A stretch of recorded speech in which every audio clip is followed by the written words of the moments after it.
Même s'il m'arrive assez fréquemment de vous dire que, attention, vous avez des pensées limitantes, vous avez des démarches où vous créez vos propres limites, et c'est pas une bonne chose parce que justement ça vous bloque, ça vous met des murs, et il est difficile d'avancer dans ces conditions. Aujourd'hui, je vais aborder les limites sous un autre angle. Je vais aborder les limites que vous devez vous créer. Alors, les limites dont je parlais précédemment sont des limites qu'il y a donc autour de vous, et ce sont des limites que vous ne devez pas dépasser. Enfin, qui vous empêche d'aller plus loin. Un petit peu comme les murs d'une prison, hein, on s'enferme dedans et forcément on ne peut pas en sortir. Du moins, si on ne fait pas la démarche, il ne va pas y arriver grand-chose. Cette fois-ci, ça va être un petit peu l'inverse. L'idée, c'est de mettre des limites toujours autour de vous, mais ce sont des limites en fait qui vous devrez dépasser et ce sont des limites sur lesquelles vous ne devez pas revenir, vous ne devez pas retourner à l'intérieur de la cage, si je peux me permettre. Autrement dit, ce sont plutôt des seuils minimums que vous devez mettre en place, donc des limites de base, que vous devez mettre en place et toujours avoir une attitude pour se positionner au-dessus de ces limites-là. L'idée étant que lorsque vous travaillez dans votre entreprise, vous avez tout un tas de choses à faire, même si vous avez délégué avec une équipe, etc., que vous avez différents services, que tout est bien positionné, c'est pas le souci. Cependant, on a tendance à faire tout un tas de choses qui ne nous servent à rien. On a tendance quelquefois à s'occuper, à brasser de l'air.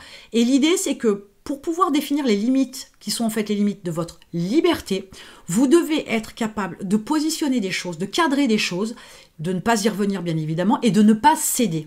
Autrement dit, de vous concentrer sur l'essentiel qui est nécessaire à l'atteinte de vos objectifs, à l'atteinte de votre liberté. Alors, j'utilise le mot liberté comme ça de manière assez large, dans la mesure où votre liberté, c'est une liberté d'action, c'est une liberté de voyage, c'est une liberté financière, c'est une liberté de travail, des libertés, il y en a tout un tas, mais dans l'idée, c'est de définir des seuils minimums qu'il vous faut absolument respecter, dépasser, voire même élever ces limites, de façon à ce que vous puissiez atteindre vos objectifs.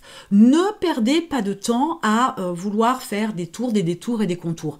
Ne perdez pas de temps à regarder trop de petits détails, le côté perfectionniste, parce que de toute façon, ces petits détails-là, il n'y a que vous qui les voyez. La majorité du temps, les autres ne le voient pas. Donc, ne les voient pas, pardon, ces petits détails. Mais concentrez-vous vraiment sur ce qui est important pour développer votre entreprise et atteindre ce que vous voulez. L'histoire de ces seuils minimums à s'imposer, ce sont ces fameuses limites en deçà desquelles on ne descend pas, on ne tergiverse pas, on ne fait pas de compromis, on ne fait pas de concessions. C'est le minimum et puis c'est tout, ça ne se discute pas. Il est important d'avoir ces minimums-là pour vous aider à avancer, à vous pousser.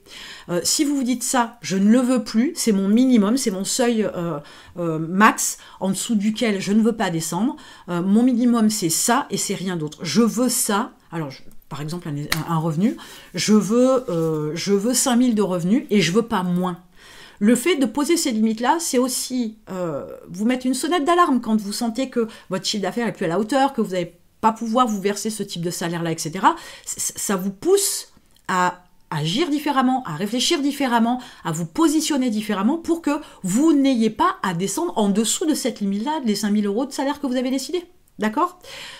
Ces limites-là, on a plutôt tendance à faire l'inverse. Voilà. Si j'arrive à 2 000, c'est bien. Non. L'idée, c'est plutôt, je veux 5 000 et je veux pas moins. Je prends l'exemple du revenu, vous avez bien compris que c'est valable pour tout un tas de choses. C'est valable pour votre com, c'est valable pour votre tolérance, pour le retard, par exemple, répétitif d'un de vos salariés, par exemple. C'est pas qu'une histoire d'argent, c'est une histoire de comportement. Je donne un autre exemple. Vous avez décidé de caler dans votre planning d'entrepreneur du sport, par exemple, tous les matins, et vous décidez d'y aller avec une personne, par exemple, c'est le fait d'y aller, quoi qu'il arrive, même si elle ne vient pas. Si vous avez décidé d'y aller tous les jours, elle ne vient pas, elle s'absente, et puis c'est récurrent, pourquoi pas, voire elle arrive en retard, peu importe, allez-y. N'ayez pas toujours cette approche où vous dépendez de quelqu'un, de quelque chose, d'une situation, etc. Imposez-vous un minimum en dessous duquel vous n'allez pas ou vous ne voulez plus aller. Ça, c'est une autre histoire encore dans l'évolution de vos standards. Donc, définir les limites de sa liberté, c'est définir les limites de sa réussite, c'est définir les minimums standards pour vous qui sont absolument pas, qui sont très figés, hein, on est bien d'accord, mais qui ne sont absolument pas friables, etc., qu'on ne peut pas casser pour descendre en dessous, qu'on ne doit pas tolérer d'être brisé pour aller en dessous parce que, cas exceptionnel, il y a eu un événement, il y a eu une loi, machin, peu importe, le chiffre d'affaires a décliné, donc ce mois-ci, non. Là, c'est vous laissez une fois de plus l'ascendant sur vous et votre entreprise à un élément qui est extérieur, même s'il n'est pas contrôlable, il y a toujours de quoi contrebalancer par un moyen ou par un autre. Je prends l'exemple du Covid, hein, les restaurants qui ne pouvaient plus recevoir, ils se sont mis à livrer, ils ont trouvé une parade. Mais c'est l'idée.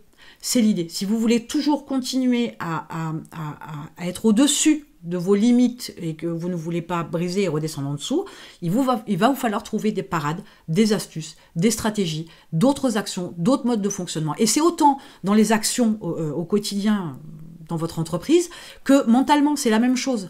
Mentalement, il y a des choses sur lesquelles vous ne devez pas céder. Absolument pas.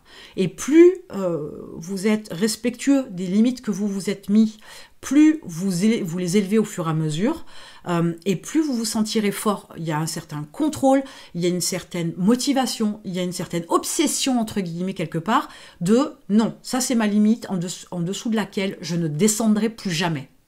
Ça aide, ça pousse et ça fait avancer. Pour avoir d'autres vidéos de ce type-là, vous n'avez plus qu'à vous abonner et vous avez un lien dans la description qui vous permet de participer à un challenge de 7 jours sur lesquels vous allez travailler sur 7 approches, 7 angles différents de votre personnalité, mais aussi de votre comportement et de votre entreprise, avec un petit truc en plus à la fin, mais je ne vous en dis pas plus. Et cliquez dessus, puis on se retrouve de l'autre côté.